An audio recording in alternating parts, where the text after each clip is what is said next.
Students, आज हम पढ़ेंगे ऑटोट्रॉफिक एंड हेट्रोट्रॉफिक ऑर्गेनिज्म के बारे में। ऑटोट्रॉफिक ऑर्गेनिज्म कौन से ऑर्गेनिज्म होते हैं? ये वो ऑर्गेनिज्म होते हैं जो अपनी खुराक खुद तैयार कर सकते हैं। और अगर हम हेट्रोट्रॉफिक ऑर्गेनिज्म की बात करें तो ये वो ऑर्गेनिज्म होते हैं जो अपनी खुराक खुद तैयार नहीं कर सकते। यानी कि ऑटोट्रॉफिक खुद तैयार करेंगे और हेट्रोट्रॉफिक खुद तैयार नहीं कर सकते।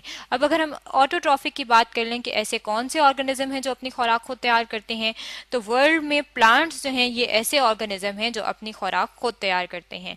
यानी कि जितने भी पौधे हैं, सबस पौधे हैं, वो अपनी खुराक खुद तैयार कर लेते हैं। यहाँ पे अगर हम अपने सामने एक डायग्राम ले आए तो इस डायग्राम में यहाँ पे आप देख सकते हैं कि ये एक प्लांट मौजूद है और ये प्लांट क्या कर रहा है। इस प्लांट के अंदर एक प्रोसेस होता है जिसे कहा जाता है फोटोसिंथेसिस का प्रोसेस। फोटोसिंथेसिस का प्रोसेस वो प्रोसेस होता है जिसमें सूरज की रोशनी में पौधे अपनी खुराक तैयार करते हैं। और ये खुराक कैसे तैयार करते हैं कि यहाँ पे आप देख सकते हैं इस डायग्राम में ये सनलाइट मौजूद है और ये सनलाइट की ये जो लाइट एनर्जी है इसको इस्तेमाल करते हैं। और ये लाइट एनर्जी किसके साथ मिलती है? ये मिलती है कार्बन डाइऑक्साइड के साथ। और ये जो कार्बन डाइऑक्साइड है ये एक रॉ मटेरियल है, यानी कि पौधे की खुराक तैयार करने में कार्बन डाइऑक्साइड एक रॉ मटेरियल के तौर पर इस्तेमाल होता है। और ये रॉ मटेरियल कौन सा है? ये इनऑर्गेनिक है। इनऑर्गेनिक का मतलब है कि इसके अंदर कार्बन और हाइड्रोजन जो है वो दोनों शामिल नहीं हैं, बल्कि जो है सिर्फ कार्बन और ऑक्सीजन शामिल हैं। तो कार्बन डाइऑक्साइड जो है वो इस्तेमाल होगी। और कार्बन डाइऑक्साइड किसके साथ मिलेगी? कार्बन डाइऑक्साइड मिलेगी वाटर के साथ।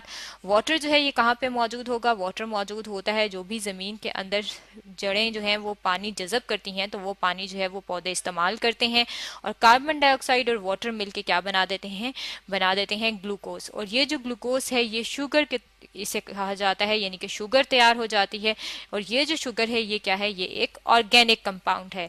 और इसका मतलब है कि ये ऑर्गेनिक कंपाउंड जो है ये किस चीज़ से मिलकर बना हुआ है? कि ये मिलकर बना हुआ है कार्बन से, हाइड्रोजन से, और इसके अलावा क्योंकि ये ग्लूकोज है तो इसके अंदर कार्बन, हाइड्रोजन और ऑक्सीजन भी शामिल होते हैं।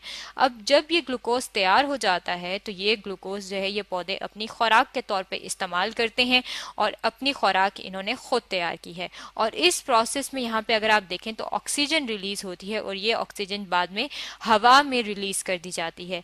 इसका मतलब है कि पौधे ने क्या किया है? पौधे ने इस्तेमाल किया है इनऑर्गेनिक रॉ मटेरियल और इस इनऑर्गेनिक रॉ मटेरियल को कन्वर्ट कर दिया है ऑर्गेनिक कंपाउंड में।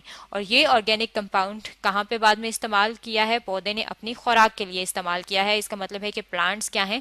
प्लांट्स ऑटोट्रॉफिक ऑर्गेनिज्म हैं। अब इन शुगर के अलावा और भी बहुत सारी चीज़ें ऐसी हैं जो कि प्लांट्स जो हैं वो अपनी बॉडी के अंदर खुद तैयार करते हैं। अगर हम उनकी बात कर लें कि वो कौन कौन सी ऐसी चीज़ें हैं जो कि पौधे अपनी खुद तैयार करते हैं, तो उसके लिए यहाँ पे हम अपने सामने ये डायग्राम देख सकते हैं कि ये प्लांट सेल है। सेल कहते हैं, सेल बेसिक यूनिट है जिससे प्लांट्स मिलके बने होते हैं। और ये जो प्लांट की बॉडी के अंदर प्लांट सेल हैं ये सूरज की रोशनी ले रहे हैं, वाटर और कार्बन डाइऑक्साइड ले रहे हैं हवा से। इन्होंने ऑक्सीजन तैयार की है और ये ऑक्सीजन बाद में इंसान और एनिमल्स जो हैं वो सांस लेने के लिए इस्तेमाल कर रहे हैं। इसके अलावा जो इन्होंने ऑर्गेनिक कंपाउंड्स तैयार किए थे जिसमें हमने कहा था कि शुगर शामिल है जिसे वो अपनी खुराक के तौर पर इस्तेमाल करता है, सिर्फ ये शुगर ही नहीं बनती बल्कि बहुत सारी और चीज़ें जो हैं वो भी पौधा इन शुगर से प्रिपेयर करता है। शुगर जो है वो कार्बोहाइड्रेट है, यानी कि कार्बन और हाइड्रोजन से मिलकर बना होता है और इसके अलावा इसके अंदर ऑक्सीजन भी शामिल होती है। यही जो शुगर के मॉलिक्यूल हैं ये छोटे मॉलिक्यूल हैं, यानी कि ये सिंपल मॉलिक्यूल हैं कार्बोहाइड्रेट्स के, जिन्हें शुगर कहा जाता है और ग्लूकोज भी कहा जाता है। यही शुगर के मॉलिक्यूल्स आपस में मिल जाते हैं और लार्ज मॉलिक्यूल्स बनाते हैं। और ये लार्ज मॉलिक्यूल्स भी ऑर्गेनिक होते हैं क्योंकि इनके अंदर कार्बन, हाइड्रोजन होती है और कार्बोहाइड्रेट होने की वजह से ऑक्सीजन भी होती है। और वो कौन से हैं लार्ज ऑर्गेनिक मॉलिक्यूल? वो हैं सेलुलोज। और सेलुलोज कहाँ पे मौजूद होती है? प्लांट का जो सेल होता है उसके बाहर एक वॉल होती है जो सेलुलोज से मिलकर बनी होती है। इसके अलावा जब पौधे अपनी खुराक तैयार करते हैं और इस्तेमाल करते हैं तो जो बाकी इजाफी खुराक होती है वो पौधों के अंदर स्टार्च की सूरत में महफूज हो जाती है, जमा हो जाती है। और ये जो स्टार्च है ये क्या है? ये भी एक ऑर्गेनिक कंपाउंड है। इसका मतलब है कि पौधे जो हैं वो फोटोसिंथेसिस के जरिए शुगर, ग्लूकोज प्रिपेयर करते हैं और बाकी जो उनकी बॉडी में ऑर्गेनिक कंपाउंड्स होते हैं वो भी ये खुद तैयार करते हैं।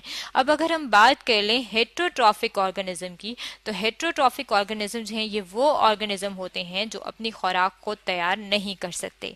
अब अगर हम बात करें एनिमल्स की, तो यहाँ पे आप इस डायग्राम में देख सकते हैं कि ये एक एनिमल दिखाया गया है जो ट्री को खा रहा है, यानी कि अपनी खुराक के लिए ये किस चीज़ पे डिपेंड है, ये प्लांट्स पे डिपेंड करता है, उस पे इन्हिसार करता है, और खुद जो है वो ऑर्गेनिक कंपाउंड्स प्रिपेयर नहीं कर सकता अपनी बॉडी में, और इसलिए वो क्या करता है, जो प्लांट होते हैं उनसे वो उनके ऑर्गेनिक मॉलिक्यूल्स लेता है और उनको वो अपनी बॉडी में ले जाता है और अपनी खुराक जो है वो पौधों से हासिल करता है। इसका मतलब है कि जितने भी एनिमल्स हैं वो क्या हैं, वो हेट्रोट्रॉफिक ऑर्गेनिज्म है, क्योंकि वो खुराक खुद तैयार नहीं कर सकते।